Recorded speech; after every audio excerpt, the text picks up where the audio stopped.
क्या सोनम रघुवंशी की तरह सिया भी केतन की हत्या के बावजूद छूट जाएगी और क्या वो सजा से बच जाएगी?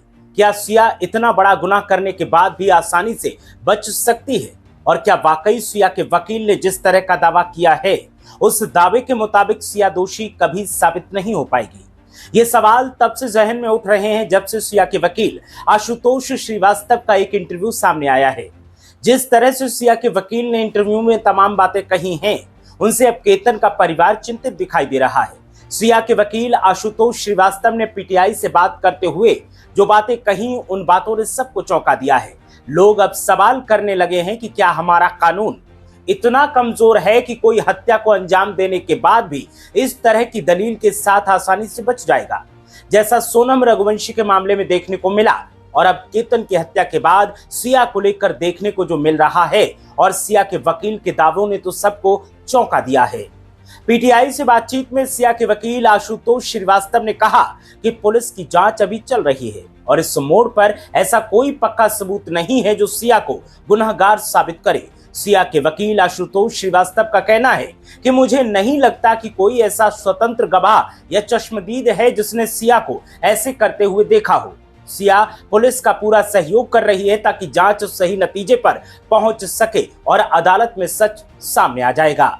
इधर सिया के वकील का कहना है कि कोई गवाह नहीं है, तो उधर पुलिस का साफ तौर पर कहना है कि हमारे पास पर्याप्त सबूत है और उन सबूतों के आधार पर हम सिया को दोषी साबित कर सकते हैं। अब सवाल इस बात का है कि अगर सिया को लेकर पुलिस के सबूतों में कोई खामी दिखी तो फिर केतन को इंसाफ भला कैसे मिलेगा? क्योंकि एक छोटी सी गलती भी सिया को जेल जाने से बचा सकती है और केतन का परिवार इंसाफ के लिए भटकता रहेगा।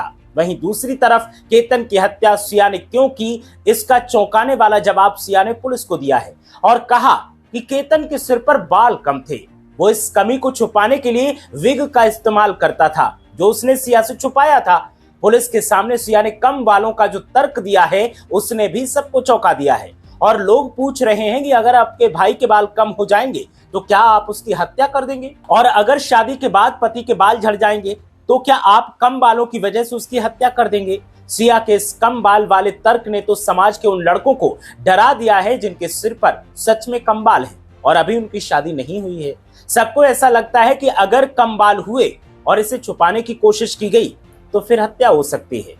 सिया के वकील आशुतोष श्रीवास्तव का साफ तौर पर कहना है कि भारतीय साक्ष्य अधिनियम यानी बीएसए की धारा 23 के मुताबिक अगर डिटेंशन के दौरान किसी भी शख्स का पुलिस के द्वारा आरोपी का कन्फेक्शन लिया जाता है तो फिर किसी भी तरह से कानून की नजर में वो मान्य नहीं है।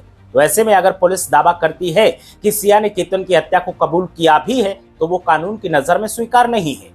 आशुतोष श्रीवास्तव की माने तो सीआरपीसी के सेक्शन 164 के तहत सिया बंद कमरे में पुलिस की मौजूदगी के बगैर मजिस्ट्रेट के सामने जो बयान देगी वही मान्य किया जाएगा और ये फिलहाल अभी तक हुआ नहीं है। सिया के वकील आशुतोष श्रीवास्तव का साफ तौर पर कहना है और एक और दावा है जो चौंका देता है। वो कहते हैं कि जो लोग आरोप लगा रहे हैं कि सिया ने केतन की हत्या को अंजाम दिया है, क्या ऐसा कोई गवाह है जिसने सिया को ऐसा करते हुए देखा हो?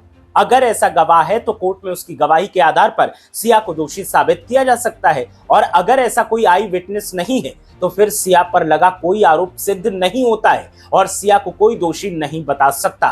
सिया के वकील का साफ तौर पर कहना है कि ऐसा कोई गवाह पुलिस के पास है नहीं। पुलिस ने अभी तक चार्जशीट भी दाखिल नहीं की है। जब चार्जशीट दाखिल होगी तो मामले में और ज्यादा क्लैरिटी आ जाएगी और तब पता चलेगा कि सच्चाई क्या है। फिलहाल तो सिर्फ आरोप लगाए जा रहे हैं, ऐसा वकील का कहना है। वकील सिया गोयल की तरफदारी करते हुए दावा करते हैं कि सिया गोयल पुलिस की पूछताछ में सहयोग कर रही है और पुलिस के पास कोई आई विटनेस नहीं है। लेकिन पुलिस का दावा एकदम अलग है और पुलिस का कहना है कि उनके पास इस मामले में मजबूत तकनीकी सबूत हैं। पुलिस के मुताबिक आरोपी सिया गोयल और उनके कथित बॉयफ्रेंड चेतन चौधरी पिछले 6 महीनों से लगातार संपर्क में थे।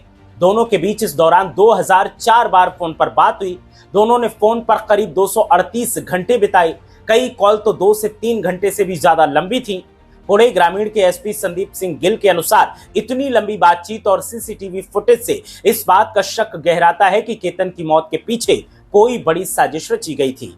वहीं सिया के माता पिता का भी एक इंटरव्यू सोशल मीडिया पर वायरल हो रहा है और वो सिया को एक सीधी साधी लड़की बता रहे हैं और दूसरी तरफ वो दावा करते हैं कि अगर सिया ने केतन के साथ कुछ गलत किया है तो फिर सिया को भी उसी जगह से खाई में धक्का दे देना चाहिए जहां से उसने केतन के साथ ऐसा खौफनाक कांड अंजाम दिया है।